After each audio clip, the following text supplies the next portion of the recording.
Welcome दोस्तों, एक बार फिर से स्वागत है आपका आपके अपने YouTube channel study with RK में। दोस्तों आज का महत्वपूर्ण टॉपिक कारक, जिसे केस भी कहते हैं, ये सामान्य हिंदी का एक महत्वपूर्ण टॉपिक है। विभिन्न प्रतियोगी परीक्षाओं में अमूमन यहाँ से प्रश्न पूछ लिए जाते हैं, तो जानेंगे किस तरीके से इस पर आधारित प्रश्न पूछे जाते हैं और उनका उत्तर आप किस प्रकार से देंगे। देखिए, कारक जिसे आप केस कहते हैं, ये वे शब्द होते हैं जो संज्ञा व सर्वनाम का किसी वाक्य के अन्य पदों के साथ संबंध का बोध कराता है, उसे आप कारक या फिर केस कहते हैं। इन संज्ञा, सर्वनाम इत्यादि जोड़ने के लिए जैसे का, के, की, ना, ने, नी इत्यादि इन शब्दों का जब हम प्रयोग करते हैं तो इन्हें आप कारक चिन्ह कहते हैं। कारक चिन्ह यानी कि ने, को, से, के द्वारा, के लिए इत्यादि शब्द, इन्हें आप कारक चिन्ह कहेंगे या फिर आप इन्हें परसर्ग कहकर भी पुकारते हैं। तो जानते हैं ये कितने प्रकार के होते हैं और इनके उदाहरण से भी हम समझने का प्रयास करेंगे।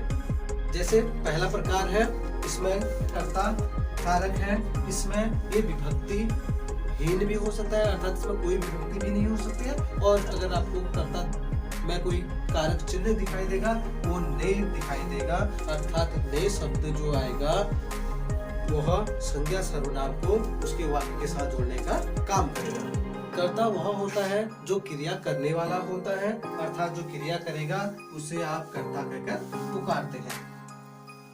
देखो उदाहरण समझते हैं इसका। आतंकवादियों ने पूरा देश लूट लिया, जो यहाँ पर ने शब्द आएगा यह आपका कारक चिन्ह होगा और इसमें प्रयुक्त जो कारक हो जाएगा वो कर्ता हो जाएगा, यानी कि देश किसके द्वारा लूट लिया गया है? आतंकवादियों द्वारा। तो यहाँ पर कारक चिन्ह आपका ने है। कभी कभी यह कारक चिन्ह लोप हुआ भी मिलता है, जैसे पेड़ पौधे ऑक्सीजन देते हैं या पेड़ पौधे हमें ऑक्सीजन देते हैं, यहाँ पर आपको ने शब्द प्रयोग नहीं हुआ मिलेगा। तो यहाँ पर जो कर्ता में विभक्ति चिन्ह है वो है लोप, अर्थात उसमें नहीं मिल रहा है, यानी ऑक्सीजन किसके द्वारा दिया जा रहा है? पेड़ पौधों द्वारा। देखिए दूसरा प्रकार है इसका कर्म कारक, जिसमें भी विभक्ति हीन भी हो सकता है और अगर इसमें विभक्ति दिखेगी तो यहाँ पर को शब्द प्रयोग किया जाएगा, अर्थात संज्ञा या सर्वनाम को वाक्य के अन्य पदों के साथ जोड़ने का काम को शब्द करेगा। कर्म जो होता है वह क्रिया का प्रभाव को दर्शाता है, यानी कि क्रिया का प्रभाव जिस पर पड़ता है उसे आप कर्म कहते हैं। और इसकी सरल पहचान है, यहाँ पर इसका उत्तर आपको क्या, किसे, इस तरीके से प्रश्न पूछकर जो आपको उत्तर मिलता है वही आपका कर्म कारक कहलाता है। जैसे देखिए, जैसे एग्जाम्पल, कृष्णा पुस्तक पढ़ रहा है, अर्थात उसका पढ़ने का प्रभाव किस पर है? पुस्तक पर है। माँ बच्चे को खाना खिला रही है, यानी कि खाना खाने का प्रभाव किस पर पड़ रहा है? उसके खाने पर पड़ रहा है। खाने का प्रभाव जब खाने पर पड़ेगा तो इस प्रकार का कारक आपका कर्म कारक कहलाएगा। अगर सरल से सरल शब्दों में बात करेंगे, जहां पर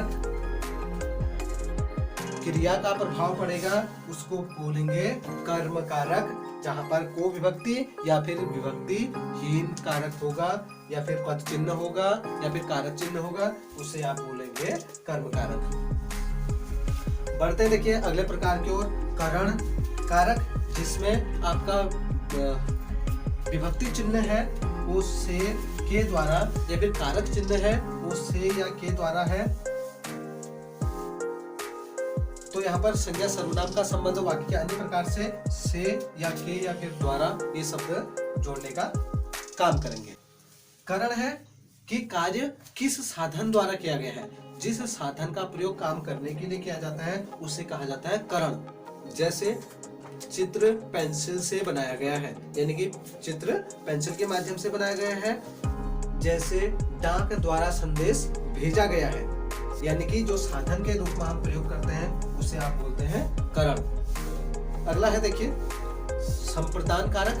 संप्रदान का मतलब है जिसके लिए क्रिया की गई है, यानी कि के लिए या फिर को कारक चिन्ह जब आपको दिखेगा तो वो हो जाएगा आपका संप्रदान कारक। अध्यापक ने छात्रों के लिए एक पुस्तक लिखी। पेट के वास्ते मनुष्य क्या कुछ नहीं कर लेता, अर्थात पेट के लिए ही सब कुछ करना है, या फिर अध्यापक ने जो पुस्तक लिख रखी है वो बच्चों के लिए लिख रखा है, तो जिसके लिए कार्य किया जाता है उसको संप्रदान कारक कहा जाता है। चलिए बढ़ते हैं अगले प्रकार की ओर, अपादान। यहाँ पर अलग होने का बोध होता है, अर्थात पृथक्करण की बात होती है, तो ये शब्द यहाँ पर से होता है। तो जब करण की बात करेंगे यहाँ पर भी से था और अपादान में भी से था। ये से में अंतर मैंने आपको पिछली वीडियो में बता दिया था। तो यहाँ का से तो जुड़ने का बोध कराता है, जबकि यहाँ का से जो है अलग होने का बोध कराता है। जैसे गंगा गंगोत्री से निकलती है, तो गंगा गंगोत्री से जब निकलती है तो वहां पर उस ग्लेशियर से अलग हो जाता है। जैसे दूसरा एग्जांपल, मोहन छत से कूद गया, तो छत से कूदना मतलब छत से वो अलग हो गया। तो मोहन का छत से अलग होना या फिर गंगा का गंगोत्री से निकलना, ये दोनों में उसका अलग होने का बोध करा रहा है या पृथक्करण की बात करा रहा है, तो इसको बोलेंगे अपादान कारक। देखिए अगला प्रकार है इसमें संबंध, जिसमें संज्ञा सर्वनाम का संबंध अन्य वाक्य के साथ होने के लिए शब्द प्रयोग किए जाते हैं। का, के, की, ना, ने, नी या रा, रे, री इत्यादि शब्दों के साथ दोनों में संबंध जहाँ पर दर्शाया जाता है उसे आप संबंध कारक कहते हैं। जैसे यह पुस्तक मेरी है, यह कलम तुम्हारी है, तो इस तरीके से जब संबंध बताता है तो उसको आप बोलेंगे संबंध। और इसमें जो कारक चिन्ह प्रयोग होगा वो का, के, की, ना, ने, नी या फिर रा, रे, री होता है। ठीक है, अगला प्रकार है अधिकरण।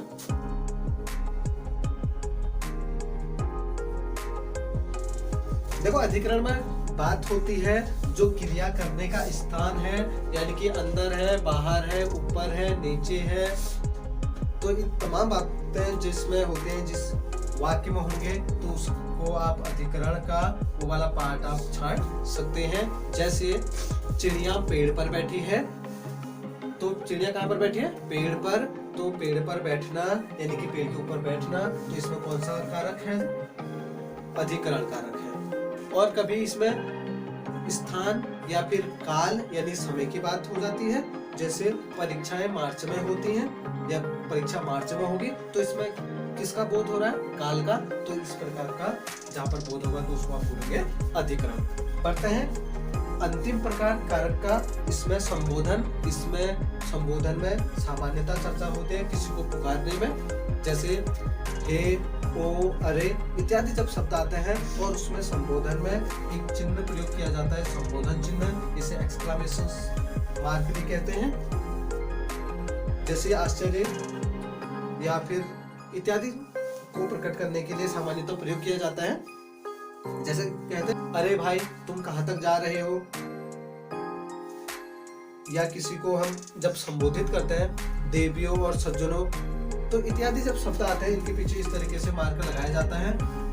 तो इस प्रकार के वाक्य साधारणतः या फिर इसकी पहचान हो जाएगी कौन सा वाक्य? संबोधन वाक्य। तो उसमें प्रयुक्त जो कारक होंगे वो होंगे हे, ओ या फिर ए, अरे इत्यादि कारक इसमें या कारक चिन्ह इसमें प्रयोग किए जाते हैं। आई होप आपको ये टॉपिक अच्छे से समझ में आया होगा। तो मिलते हैं एक नए टॉपिक, एक नए वीडियो के साथ जल्द ही। तब तक के लिए जय हिंद, जय उत्तराखंड।